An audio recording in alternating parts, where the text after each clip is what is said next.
반갑습니다. 2년 전에 그 파송식 때 뵙고요. 오늘 딱 2년은 안 됐지만 한 2년 만에 여러분들을 뵙게 되었습니다. 제가 작년 4월부터 안식년이었습니다. 안식년이었는데 나중에 계속 말씀드리겠지만 그쪽에 일들이 안식년이지만은 안식년을 살았습니다. 그래가지고 예, 웃는 포인트인데 안 웃으시네요. 예, 그래서 저희가 그곳에서 일들이 갑자기 생겨나면서 지난 1년 동안 계속 있다가 지난 2월에 와서 이제 저희 교단 선교사 재계약을 하고 그리고 이제 인사드리러 다니는 중에 여러 성도님들을 또 이렇게 다시 뵙게 돼서 정말 기쁘고 그때 저희가 너무 많은 은혜도 있고 또 감사함을 누리고 갔었거든요. 근데 저희 가족들도 같이 왔으면 좋겠는데 저희 가족들은 좀 먼저 왔다가 아이들 학교 문제 때문에 먼저 들어가고요. 저 혼자만 오늘 인사드리게 되었습니다. 그 사이에 조금 많은 일들이 좀 있었는데요. 먼저 저희 큰애가 이번에 대학에 들어갔습니다. 그래서 예, 놀라시는 거죠? 예, 제가 어립니다. 예, 어려 보이는 게 맞고요. 어린 게 맞고요. 저희 큰애가 이번에 대학에 들어가게 돼서 감사하게도 저하고 저희 와이프가 같은 대학을 다녔거든요. 근데 그 학교에 입학을 하게 돼가지고요. 같이 이렇게 동문이 되었습니다. 그래서 너무 하나님의 은혜로 그리고 그 학교가 좀 그래도 저희가 믿고 맡길 만한 그런 기숙사가 잘 돼 있는 그런 학교이기 때문에 그래서 저희로서는 정말 감사한 마음으로 그렇게 맡겨놓고 이렇게 오게 되었습니다. 그리고 이제 저희 둘째는 이제 중2가 되었습니다. 예, 중2 하면은 떠오르는 게 뭐 중2병 이런 거 떠오르시죠? 또 그렇게 행동을 합니다. 그래서 자기만의 세계에 이렇게 잘 빠져 있습니다. 그런데 감사하게도 그렇게 말을 안 듣지는 않아서 그래서 자기 하고 싶은 것만 놔두면은 별로 이렇게 싸우진 않습니다. 그리고 그나마 막내 보면서 합니다. 막내가 이제 10살, 11살이 돼서요. 5학년인데요. 딸이거든요. 그래서 막내가 요즘에 너무 막내 보는 재미로 사는데 떨어져 있어서 많이 아쉽습니다. 그렇게 해가지고 저희 막내가 21개월 때 캄보디아에 나갔었습니다. 지난번에 한번 말씀드렸었는데 21개월 때 가고 3월 12일에 캄보디아 땅에 도착을 했었습니다. 그래서 지난주가 저희가 딱 들어간 지가 만 9년이 지나고 이제 10년 차 그 땅에서 선교사로서 살아가고 있습니다. 근데 그곳에서 살아가는 것이 이제 9년쯤 됐으면은 이제 잘 적응하고 잘 지낼 거라고 저희는 생각을 했어요. 사실 그렇게 인식을 하실 거 아니세요? 근데 그렇지가 않더라고요. 그곳에서 살아가는 것이 쉽지가 않아요. 가장 쉽지 않은 이유가 뭐냐면 덥습니다. 지금 제가 정말 오래간만에 겨울에 이렇게 한국에 나오는데요. 굉장히 춥습니다. 오늘 많이 날이 좀 풀렸더라고요. 그래도 춥습니다.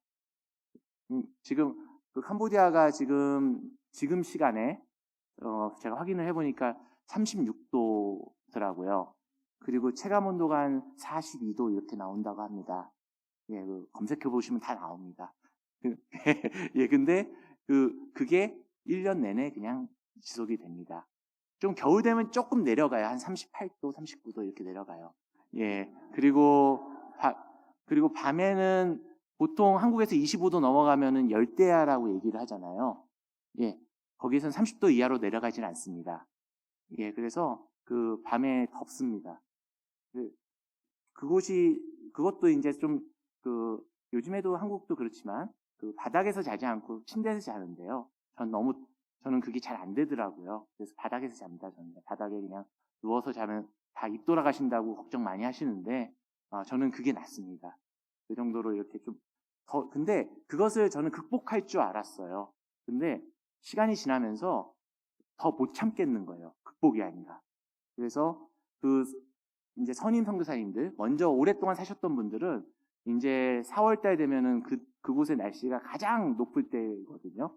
이제 그때 이제 죄송합니다. 도망가면 안 되죠. 예, 시설을 가십니다. 그래서 그때 또 연휴가 있어서 뭐 한국으로 잠시 들어와 계시거나 아니면 좀 시원한 지역으로 좀 이동을 하시거나 또 이제 연세 드신 분들은 그게 좀 필요하니까요. 그래서 그런 시간들도 보내기도 하고요. 그래서 그분들이 왜 힘들다고 하는지 저도 이제 조금씩 나이가 들어가면서 예, 나이가 좀 있습니다. 그래서 나이가 들어가면서 좀 느끼고 있습니다. 그것뿐만 아니라 그곳은 병이 굉장히 많은 나라예요. 사실은. 그러니까 풍토병이 우리나라에 없는 풍토병들이 있어요. 대표적인 게 댕기하고 말라리아 같은 병들인데요. 캄보디아에서 코로나 때 굉장히 힘드셨잖아요. 마스크하고 이렇게 많이 힘드셨잖아요. 거기도 똑같이 힘들었습니다. 근데 그것을 통제할 수 있는 힘이 없으니까 처음에는 아예 집 밖에 못 나가게 했어요. 다 폐쇄하고 못 움직이게 하고. 근데 그렇게 하면 그 나라가 망하거든요. 경제가 안 돌아가니까. 그래서 어느 정도 좀 약해졌을 때는 그냥 또 반대로 다 풀어놨습니다. 왜냐하면은 코로나로 앓는 것보다 댕기나 말라리아로 이렇게 앓고 죽는 경우가 더 많거든요, 사실. 코로나는 거기에서는 그냥 감기 중에 하나입니다. 그래서 코로나 검사도 그러니까 그렇게 하지도 않아요. 그냥 좀 열 좀 났구나 하고 끝나는 수준인 거죠. 저희 애들이 좀 몇 년 전 얘기긴 한데, 몇 년 전에 큰애하고 둘째가 같이 댕기에 걸린 적이 있었습니다. 모기에, 같은 방에서 그때 잤기 때문에 아마 같은 모기에 물린 것 같아요. 그래서 그때는 정말 감당이 안 되더라고요. 한 사람 정도면 집에서 어떻게든 케어해 봤을 텐데, 두 친구가 이렇게 되니까 입원을 시킬 수밖에 없더라고요. 근데 감사하게도 잘 이렇게 회복이 돼서 병원에 잘 케어해 주셔서 잘 회복이 돼서 나았습니다. 그러니까 그 나라에서는 그러니까 코로나가 별로 그렇게 중요한 것이 아니라 그냥 항상 그 나라만이 있는 치료가 조금 힘든 그런 풍토병에 고민을 해야 되는 것도 사실이에요. 마찬가지로 어려운 나라기 때문에 물건값이 다 비싸요. 그래서 거기는 싸게 지낼 수 있겠지라고 생각을 하시면은 이게 힘듭니다. 그러니까 거기에서 적어도 우리나라에서 살 만큼의 비용이 이렇게 들어갑니다. 그리고 또한 그곳에서는 교육도 별로 이렇게 좋지 않기 때문에 아이들을 교육시키기 위해서 최소한의 교육을 시키기 위해서 사립학교에 보내야 되고 또 그것도 많은 비용이 듭니다. 예, 제가 지금까지 여러분들 앞에서 불평불만을 이렇게 막 했는데요. 예, 그게 사실 저의 모습입니다. 저의 원래 모습이 이렇게 후덜거리고 불평불만을 하는 사람의 모습입니다. 그리고 사실은 한국에 있어도 똑같이 그럴 거예요. 살기 힘들어요. 먹고 살기 힘들어요. 예, 맨날 아침부터 저녁까지 열심히 그렇게 삶 속에 살다가 맨날 집에 가서 쓰러지듯이 이렇게 잠자고 겨우겨우 하루하루 연명하기가 힘들어요. 라고 여기 한국에서도 그럴 사람입니다. 예, 근데 네가 선교사로 나갔으면은 그리고 선교 보고라고 선교를 얘기하러 왔으면은 그런 얘기하면 안 되잖아요. 하나님께서 나에게 은혜를 주셔서 제게 은혜를 주셔서 이 은혜 가운데 하나님의 놀라우신 복음을 전하고 사람들이 변화되고 사람들이 주님 앞으로 나오는 얘기들을 드려야 되는데 저는 그렇게 얘기 안 하죠. 지금 여러분들 앞에서 저 힘들어요. 죽겠어요. 라고 얘기해요. 그러면 당장 그렇게 얘기하실 거예요. 자격 없다. 너 자격 없는 애가 왜 거기까지 나가서 그러고 사느냐. 라고 얘기하실 거예요. 사실 자격 없는 사람입니다. 자격 없는 사람이고 사실은 선교에 합당하게 선교에 특화된 사람도 아니에요. 제가 2005년도에 단기 선교를 처음 갔어요. 저희가 일하던 병원에서 단기 선교를 간다고 했을 때 처음으로 외국에 나갔었고 그리고 그곳 단기 선교에 따라갔어요. 제가 병원에서 일을 했었기 때문에 병원 사람들이 이제 의료봉사를 가지고 선교사님들을 돕기 위해서 이렇게 해서 선교를 나갑니다. 그곳에 나가서 보면은요, 저는 이제 의료는 하는 사람은 아니고 컴퓨터를 전공을 했거든요.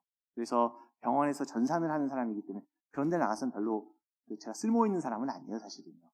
그렇지만 이제 좀이라도 쓸모가 있으려고 사진기를 들고 이제 그곳의 기록을 이렇게 하러 같이 쫓아다닙니다. 그러면은 2005년도였는데요. 그러면은 제가 사진기를 들고 있으면은 그곳에 있는 많은 아이들이 제 앞으로 막 몰려옵니다. 사진 찍어달라고. 그러면은 그래 찍어주고 딱 이렇게 돌리면 이 앞에 또 몰려 있습니다. 그리고 계속 저를 귀찮게 하는 거예요. 사람들이. 선교는 우리가 아시잖아요. 선교를 어떻게 나가요? 그곳에 있는 사람들이 너무 안타까워서 정말 하나님을 모르는 사람들이 정말 하나님의 복음을 듣고 그들이 구원을 하기 위해서 그들에 대한 긍휼히 여기는 마음으로 가게 되잖아요. 제가 맨 처음에 선교지에 있는 사람들을 만났을 때 저의 마음은 긍휼히 여긴 마음이 아니었어요. 귀찮은 마음이었어요. 하나님께 너무 감사했어요. 선교 안 보내시는구나. 이제 선교사 나갔잖아요. 그리고 나서 계속해서 몇 번의 단기 선교를 이제 쫓아갔죠. 쫓아가면서 저는 그곳에 있는 사람들이 보이지 않고 차라리 그곳에 쫓아나갔던 그 부모님 때문에 어쩔 수 없이 쫓아갔던 아이들이 보이기 시작을 했어요. 그곳에 왜 아무런 생각 어쩔 수 없이 끌려 나가면서 그곳에서 자기 의도하고는 상관없이 그곳에서 고생하고 있는 아이들이 그때 보이기 시작을 하더라고요. 그러면서 하나님 저 아이들을 좀 도울 수 있는 기회를 주세요라고 하는 것이 제가 선교사로서의 부르심을 받은 첫 번째 부르심이었습니다. 근데 그 전까지는 선교에 대해서 저는 적합하지 않은 사람이라고 생각을 했었거든요. 그 다음에 어느 순간 또 단기 선교를 쫓아가게 됐는데 거기에서 그러니까 의료봉사를 그동안 계속 했었는데 그 선교는 그냥 비전 트립을 간 거예요. 그래서 선교지의 상황을 보고 그 선교사님들이 어떻게 살아가시는가를 볼 기회가 있었어요. 그랬을 때 하나님께서 저를 이 선교를 보내시기 위해서 훈련시키셨다는 것을 깨닫게 되고 그리고 나서 선교사로 지원을 그 선교사의 부르심을 깨닫게 되고 그 다음에 헌신을 하게 되었습니다. 근데 그럼에도 불구하고 저의 모습은 하나님 제대로 된 선교사의 모습은 아니었다는 것이죠. 그런 시간들을 계속 보내면서 하나님은 저를 선교지로 보내기 위해서 처음부터 은혜를 팍 주셔가지고 너는 선교사야. 너는 이제 내가 붙잡아 놨으니까 너는 무조건 나가야 돼. 그렇게 하시는 게 아니셨어요. 하나씩 제가 하나님 안에서 변화되게 만들어 주시고 그런 모습을 통하여서 하나님께 순종하는 모습으로 바꿔가 주셨던 것이죠. 근데 그러기 위해서는 하나의 조건이 필요합니다. 이제 오늘 읽은 말씀에 이제 나오는데요. 오늘 말씀은 이제 로마서 8장 28절의 말씀이요. 띄워주셨네요. 제가 세 번역으로 다시 한번 읽어보겠습니다. 하나님을 사랑하는 사람들, 곧 하나님의 뜻대로 부르심을 받은 사람들에게는 모든 일이 협력해서 선을 이룬다는 것을 우리는 압니다. 라고 얘기를 하고 있어요. 선을 이룬다라는 것은 하나님께서 드러나신다는 거예요. 결론적으로 말씀드리면. 선을 이룬다는 것은 하나님의 복음이 전해지는 거예요. 그렇죠? 선이라는 게 다른 게 아니잖아요. 하나님이 드러나시는 게 바로 그 선인 거예요. 그런데 그것이 드러나기 위해서는 하나님께서 사람들을 불러 모으시고 그 불러 모으신 사람들을 합치셔서 하나님께서 선을 이루신대요. 그리고 그 사람들을 어떻게 부르셨냐면 부르신 사람들이 어떤 사람들이냐면 하나님을 사랑하는 사람들이다. 하나님을 사랑하는 마음이 있으면은 그 사람이 어떤 상황에 있더라도 어떤 사람이더라도 하나님께서 만들어 가시면서 하나님께서 만들어서 그 하나님의 선을 이루신다라는 것입니다. 저같이 부족한 사람도 하나님께서 하나님을 사랑하는 마음이 있다면 하나님께서 이렇게 불러다가 그곳에서 사용을 하신다. 제가 잘나서 제가 뭐 뛰어난 능력이 있어서 그곳에서 그런 일들을 하는 것이 아닙니다. 저는 그냥 살아가다가 처음부터 하나님을 사랑한 것도 아니에요. 저의 삶 속에서 조금씩 하나님을 사랑해야 되겠다라는 마음들이 계속 주시면서 어느 순간 그 사랑의 마음이 좀 커졌을 때 하나님께서 저를 불러주셨을 때 제가 거기에 응답을 할 수가 있었던 거예요. 왜냐하면 하나님을 사랑하니까. 오늘 여러분들과 나누고 싶었던 말씀은 바로 하나님이 여러분들을 사용하시는데 여러분들이 뭐 여러 가지 일들을 뭐 하심에도 불구하고 그러니까 하시고 싶고 또 내가 어느 자격이 있나? 항상 그런 생각 많이 했어요. 저도 그런 생각 많이 했거든요. 내가 하나님을 일을 하기 위해서 자격이 없다고 생각을 많이 해요. 나는 부족한 사람이고 나는 약한 사람이고 나는 맨날 그 실수만 하고 잘못만 하고 하나님 안 좋아하는 것만 하는 것 같고 그런 모습이라고 생각할지라도 들어 사용하시는 것은 하나님이시라는 거예요. 나의 것을 가지고 같이 모아서 사용을 하신다라는 것은 그것을 사용하시는 분은 하나님이시고 선을 이루시는 분도 하나님이시라는 거예요. 그랬을 때 하나님께서는 저의 자그마한 달란트를 가지고 다른 분들과 연합해서 이런 저의 삶들을 하나님의 뜻에 맞게 그래서 그 로마서 마태복음 28장 18절 20절에 보면은 내 증인이 되리라 제자를 삼아 아버지 죄송합니다. 사도행전 1장 8절에 보면은 사마리아 땅까지 내 증인이 되라고 이렇게 말씀하시죠. 갑자기 생각이 나서 말씀드린 건데 그런 것처럼 우리는 증인의 역할로서 하나님 앞에 서는 거지 우리가 뭔가를 한다는 것은 아니라는 거죠. 사용받는 거예요. 그러니까 그러니까 자랑할 것도 없게 되는 거죠. 이제 저의 사역에 대해서 잠시 말씀드리려고 해요. 저는 그렇게 해서 하나님께서 이렇게 저를 부르시고 제가 병원에서 그런 일들을 하게 됐어요. 저는 컴퓨터를 전공하던 사람이기 때문에 병원에서 프로그래밍을 하는 그 일을 했었어요. 그런데 하나님이 그 인도라는 단기 선교를 갔던 곳에서 저를 부르시고 저는 그곳에서 이제 하나님께 날 부르시는구나 가야지 하고 딱 가야지 하고 와이프를 설득하기 시작했죠. 저만 받았으니까 부르심을 와이프를 끌고 갈 수는 없잖아요. 저희 마음에 안 들. 그래서 설득을 했는데 될 리가 없죠. 갑자기 일 그만두고 이렇게 선교 가자고 하니까 그러면서 하나씩 또 일을 풀어가기 시작을 해요. 첫 번째는 제가 정말 준비가 안 돼 있다는 것을 깨닫게 됐어요. 그래서 공부를 해야 되겠다라고 하고 신학교에 들어가게 됩니다.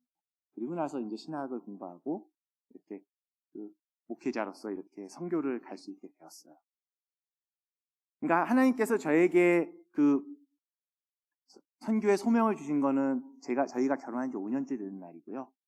그리고 저희가 신학교를 다 졸업하고 선교 훈련을 받은 거는 결혼한 지 10년째 되는 날이고요. 그리고 올해가 결혼한 지 20주년 되는 날입니다. 이렇게 하나님께서 저희를 부르시고, 그나마 저희 와이프도 그 사랑하는 마음이 하나님을 사랑하는 마음이 있었기 때문에 저희가 그 부르심에 받아들이고, 그리고 그 훈련의 기간들을 다 거치고 캄보디아로 갈 수 있게 되었어요. 하지만 아시다시피 저희는 거기에 누가 이렇게 막 후원을 해주셔서, 너희 가면은 이거 해줄게. 그러니까 가서 선교센터를 열심히 하고 교회를 짓고 이렇게 하면은 할 수 있게 해주겠다는 사람이 아무도 없었어요. 당연히 없죠. 저희가 그렇다고 돈이 있는 것도 아니고. 그냥 그 땅에서 필요가 있다고 해서 그냥 간 것이었습니다. 캄보디아 땅이라는 곳에 가게 되었어요. 거기에서 저희가 할 수 있는 것은 아무것도 없었어요. 아는 사람도 없었고요. 심지어는 어떤 일이 있었냐면, 저희가 조금 그래도 병원에서 같이 같이 일하셨던 분이 먼저 그곳에 선교사로 나가셨거든요. 의사 선생님. 그러면 저분하고 같이 사역을 하면 되겠다 하고 그분한테 찾아갔어요. 캄보디아에 먼저 나가셨던 분. 그분이 첫 번째 만나실 때 하신 얘기가, 저희 올해 철수합니다 라고 얘기를 하세요. 그러니까 누군가를 믿고 조금 그래도 믿을 구석이 있겠지 하고 이렇게 가봤지만, 그건 하나님께서 원하시는 방법이 아니었던 거예요. 그래서 그분은 물론 계속해서 지금도 그러니까 비거주 선교사로 이렇게 계속 저희를 돕고 저희와 같이 교제하고 있지만, 어쨌든 제가 할 수 있는 것들은 아무것도, 제 능력 가지고 할 수 있는 것들은 아무것도 없거든요. 그곳에서 하나님께서 저에게 베풀어 주신 거는 좋은 동역자들을 저에게 계속 만나게 해주셨습니다. 그곳에서 하나님을 사랑하셔서 하나님의 부르심을 받고 하나님께서 부르신 그곳으로 오셨던 그분들과 한 분 한 분 이렇게 만나기 시작했어요. 그분들도 다 자기 직업들이 있었지만 다 내려놓고, 특히 이제 저는 의료 쪽이었기 때문에 의료 쪽에 의사를 하셨던 분들, 행정을 하셨던 분들, 안경사를 하셨던 분들, 그런 분들이 모여가지고 같이 팀을 이루게 되었어요. 그리고 저희가 팀을 이룬다라고 했을 때 주변에서 이렇게 도와주시기 시작을 하셨죠. 그래서 한 곳에 이제 월세로 이렇게 건물을 빌려서 이렇게 의료를 전문을 하는 선교센터를 하나 시작을 하게 되었습니다. 지난번에 왔을 때 그 선교센터에 대해서 한번 말씀을 드렸어요. 사실 코로나 때문에 시작하자마자 거의 개정 휴업이었긴 했지만, 사실은요. 그렇지만 그곳에서 저희가 그 선교센터를 하는 가장 큰 이유는 사람들을 교육시키는 일이었거든요. 그곳에 좋은 평신도들을 키워내서 그들이 자기의 삶을 살면서 자기가 출석하는 교회에서 자기 역할을 다 할 수 있는 그런 사람들이 배출되었으면 좋겠다. 자기의 전문성을 가지고. 그래서 첫 번째는 이제 안경사를 키우는 프로젝트를 했어요. 캄보디아에는 안경사가 없거든요. 그래서 키워가지고 그 나라의 안경도 보급하고 그다음에 안경사를 키우는 일들을 했었습니다. 그리고 지금 그 친구들이 저희와 같이 잘 동역해서 잘 좀 사역을 하고 있어요. 근데 그런 상황, 그러니까 저는 아무런 능력도 없고 저를 통해서 도와주시는 분도 없으세요. 다 같이 모이신 다른 선교사님을 통해서 이렇게 후원이 들어와서, 그래서 그 센터를 계속해서 적자 상황에서 계속 이렇게 유지하는 그런, 지금까지 그렇게 해오고 있었습니다. 만약에 저 혼자 제 능력으로 했었으면은 그런 것들이 시작도 되지 않았었겠죠. 그리고 하나님께서는 계속해서 우리가 그것들을 할 수 있는 기회들, 그리고 도움들을 이렇게 부어주시고 계셨습니다. 그리고 그런 모임이 시작이 되니까, 저희가 맨 처음에 시작했을 때는 사실은 백내장 수술을 해주는 공간을 좀 만들고 싶어서 그렇게 만들어 놨거든요. 근데 그곳에 수술할 사람은 없었어요. 그래서 팀이 들어와서 그 팀들이 저희가 환자를 모아놓으면은 백내 수술 해주고 이렇게 가는 그런 상황이었는데, 저희가 그런 센터를 만드니까 한 선교사님이, 의사 선생님이 선교를 나오신다고 했을 때, 그러니까 안과는 사실은 선교사로 헌신을 잘 안 해요. 굉장히 돈을 많이 버니까 하잖아요, 사실은. 그래서 잘 이렇게 헌신하지 않습니다. 근데 가장 그분이 왕성한 활동을 하실 때 그걸 다 내려놓으시고 이렇게 저희와 같이 선교사로 합류하시게 되었습니다. 그래서 그곳에, 그전에는 그냥 부정기적으로 이렇게 수술하던 곳이 병원이 생기게 되고, 지금은 그곳에서 필요하신 분이 계실 때마다 이렇게 수술해주는 그런 병원으로 바뀌어졌습니다. 제가 그분을 알고 이렇게 모시고 온 게 아니거든요. 하나님께서 모아주십니다. 사랑하는 사람들을 모아주십니다. 그리고 작년 1월에 작년 1월에 전주 예수병원이라는 곳에서 캄보디아에다가 병원을 짓겠다고 저희한테 요청이 들어왔습니다. 저희 팀에. 그러면서 프놈펜 지역에다가 조금 규모가 있는 그런 병원을 하나 시작해보자. 선교적 목적으로 하는. 그래서 그 사람들이 좀 더 전문적인 의료 기술을 의사들한테 가르쳐주고, 또 그런 시스템들을 이렇게 전하는 그런 병원을 시작했으면 좋겠다라는 저희한테 연결이 돼서 지난 1년 동안 그 병원을 세우는데 굉장히 많은 시간들을 쓰고 지난 2월에 이제 개원을 했어요. 쉽지 않은 일이었습니다. 사실 캄보디아의 정치적인 상황이 그렇게 안정적이진 않거든요. 그렇기 때문에 아까 기도해 주실 때 갑자기 그런 은혜가 있었는데, 저희가 허가를 내고 싶었는데 허가를 계속 안 내주는 거예요. 그러니까 저희가 선교병원 한다고 해서 허가 안 내주는 건 아니고요. 그 나라의 그러니까 지도자가 바뀌면서 갑자기 저희가 필요할 때에 공백이 생긴 거예요. 그래서 굉장히 저희가 작년 11월달, 10월달, 11월달이면 시작을 했으면 좋겠다라고 생각을 했었는데 2월달에나 이렇게 허가가 돼서, 그래서 굉장히 졸이는 마음으로 그 시간들을 보내왔었습니다. 그렇지만 하나님께서는 저희가 그 허가가 나고 나서 그렇게 시작을 하고 나서 저희가 같이 기도하면서 계속 그 날들을 기다려왔거든요. 졸이는 마음으로 시작을 했었거든요. 근데 결국에는 가장 하나님이 필요하신 날들을 저희에게, 필요하신 날짜에 그 허락을 해주셨다라는 것을 저희는 기도를 통해서 알게 되었어요. 그래서 지금 조금씩 그 병원이 운영되고 있습니다. 저희가 이것이 이제 저희가 지금까지 제가 이제 사역했던 그런 일들이었습니다. 하나님은 저를 그냥 가져다 쓰시고, 제가 하나님을 사랑하는 마음을 갖자 저를 택하시고 저를 가져다가 쓰셨어요. 오늘 읽은 말씀에 로마서 8장 30절에 되면 그렇게 나오죠.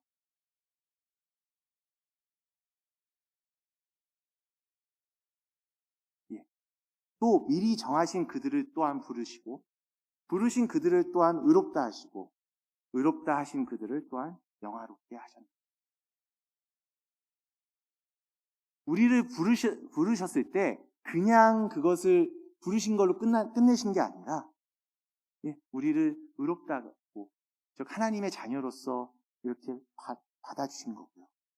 그리고 우리를 영화롭게, 우리를 영광스러운 모습으로 이렇게 만들어주시고 활용을 하신다는 것이죠. 그냥 사용하시지 않습니다. 자, 제가 이 말씀을 여러분들과 나누면서, 그러면은 선교사는 너무 사랑하는 마음이 뛰어난 사람들만, 하나님을 사랑하는 사람들만 해야 되겠네. 나는 하나님 좀 덜 사랑하는 것 같아. 좀 내 자녀가 더 사랑스럽고, 내 남편이 사랑스럽고, 그러시죠? 와이프가 사랑스럽고, 하나님보다 좀 더 사랑하는 것 같은데, 그런 생각이 드실 수 있을 거예요. 근데 하나님은 우리가 하나님을 사랑하는 마음을 품으시면은 우리를 택하셔서 만드셔서 사용하신다는 거예요. 여러분들이 지금 이 시간 이 자리에 나오셔서 하나님께 예배 드리시는 거는 여러분들의 사랑하는 마음을 표현하신 거 아니에요. 여러분들이 만약에 하나님을 사랑하지 않는다면 이 자리에 있지 않으시죠. 지금 날이 많이 풀렸잖아요. 야외로 나가기 딱 좋은 시간이죠. 그럼에도 불구하고 이 시간 이 자리에 이렇게 오신 이유는 하나님을 사랑하는 마음이 커져서 하나님 앞에서 하나님, 나는 하나님을 사랑합니다라고 이렇게 고백하러 오신 여러분들을 믿습니다. 그랬을 때 여러분들을 하나님께서 들어 쓰시는 거예요. 자격이라는 게 하나님께서 선을 이루시는 사람으로서, 합력하여 선을 만드시는 사람으로서의 자격이라는 게 다른 것이 아니에요. 여러분들이 그 자격은 충분히 하나님께서 들어서 택하심을 입으신 분들이시고요. 그랬을 때 하나님은 여러분들을 합력해서 사용을 하십니다. 근데 그 자리가 꼭 선교지일 필요는 없어요. 저는 조금 그 외국에 사는 것이 좀 익숙하고 좀 다른 분들보다 좀 잘 버틸 수 있기 때문에 그 자리에 간 거예요. 투덜거리지만. 제가 맨날 그 약한 모습을 계속 보이지만 어쨌든 그곳에서 잘 버티고 사니까 저는 그곳에 가서 하나님께서 주신 일들을 계속해서 하고 있는 겁니다. 그렇지만 이곳에 이 예동교회에서 또 여기가 사직구가 맞나요? 이 부산 지역에서도 하나님께서 여러분들에게 주시는, 하나님께서 계획하신 일들을 여러분들을 들어서 사용하실 거예요. 그리고 그렇게 하시기 위해서 여러분들을 의롭다 하시게 칭해 주실 거고요. 그리고 여러분들에게 영화롭게 영광을 더입혀 주실 것입니다. 그것만 우리가 깨닫고 있고 그것을 기대하면서 우리가 살아간다면 정말 여러분들은 하나님께서 하시는 일들을 계속 목도하시는, 그것을 증인으로서의 삶을 계속 살아가실 수 있는 것이죠. 근데 안타까운 일이 있어요. 우리는 잘 잊어버려요. 사실 우리가 신앙생활을 하는 가장 큰 이유 중에 하나가, 이렇게 생활했던 가장 큰 이유가 하나님께 받은 은혜 때문에 하잖아요. 그리고 그 은혜가 넘쳐나면, 그리고 매일매일 그렇게 계속해서 유지되면 좋은데, 우리가 처음 예수님을 만났을 때, 하나님을 만났을 때 그 기쁨, 그 감사함이 지금도 유지되고 계세요. 왜냐하면 우리는 잊고 살기 때문에. 그랬을 때 우리가 해야 될 것은 뭐냐면 계속해서 그것을 기억해내야 된다는 거예요. 내가 하나님을 사랑하고 있구나. 내가 하나님의 사랑하는 사람이구나라는 것을 계속 기억해내는 거예요. 그것을 위해서 우리가 신앙생활을 하는 겁니다. 내가 하나님을 사랑하는 것을 계속해서 교제하면서, 하나님께 예배드리면서, 하나님의 말씀을 묵상하면서 계속해서 하나님을 사랑한다라고 우리가 고백을 하는 거예요. 그랬을 때 하나님께 택함을 받는 것입니다. 내가 선교사라서, 목회자라서 그런 걸 잘하는 게 아닙니다. 아까 말씀드렸잖아요. 저는 여러분들이 저보다 훨씬 더 훌륭하신 분들이라고 생각해요. 저는 굉장히 부족한 부분이 많은 사람입니다. 그럼에도 불구하고 하나님께서는 저를 들어다 쓰시는 거예요. 그렇기 때문에 제가 자랑할 게 없는 거예요. 사실 잘 아는 말씀입니다. 빌립보서 4장 13절에 그렇게 하죠. 내게 능력 주신 자 안에서 내가 모든 것을 할 수 있느니라. 하나님을 계속해서 기억하시면서 하나님의 사랑을 누리시면서 여러분들의 신앙생활이 정말 기쁨으로 또 하나님께서 이뤄내시는 하나님의 놀라우신 하나님의 선을 경험하시고 그것을 증언하시는 여러분들이 되시기를 주님의 이름으로 축원합니다. 예, 같이 기도하시겠습니다. 하나님 하신 아버지 하나님, 주님의 은혜에 감사드립니다. 아버지 하나님, 부족한 저를 들어 쓰셔서 주님께서 저를 그곳에 보내시고 캄보디아 땅에 보내시고 또 그곳에서 지금까지 잘 살아갈 수 있도록 인도하여 주심을 감사드립니다. 아버지 하나님, 우리는 부족한 사람입니다. 그렇기 때문에 매일매일 잊어버리고 매일매일 망각하면서 하나님을 망각하면서 아버지 하나님, 나의 고민과 나의 걱정과 나의 욕심으로 살아가는 모습을 보게 됩니다. 그럴 때마다 주님, 저희를 계속해서 깨우쳐 주시고 주님, 저희가 주님 앞에 기도하고 말씀으로 나아가고 같이 모여서 예배하고 아버지 하나님께 찬양을 드릴 때 아버지 하나님, 저희를 계속해서 깨우쳐 주시고 내가 하나님을 사랑하는 사람이구나라는 것을 항상 잊지 않도록 주님 함께 하시옵소서. 그러므로 인하여서 아버지 하나님, 우리를 좀 들어써 주시옵시고 택하여 주시옵시고 아버지 하나님, 우리를 사용하셔서 하나님의 선이 이루어지는 그곳에서 우리가 하나님을 목도할 수 있는 우리의 모습 될 수 있도록 함께 하시옵소서. 각자의 자리에서 지금까지 이끌어 주심을 감사드립니다. 아버지 하나님, 그럼에도 불구하고 연약함과 그리고 상황과 여러 가지 어려움들이 우리 가운데 있습니다. 아버지 하나님, 그런 것들이 주님 안에서 정말 기쁨으로, 평화로, 영화로움으로 바뀌어 나갈 수 있도록 주님, 우리를 택하여 주시옵소서. 감사드립니다. 모든 것이 주님 안에 있음을 고백드리오며 앞으로 또 다시 만날 때까지 주님께서 지켜주시옵소서. 감사드리며 예수님 이름으로 기도드립니다. 아멘.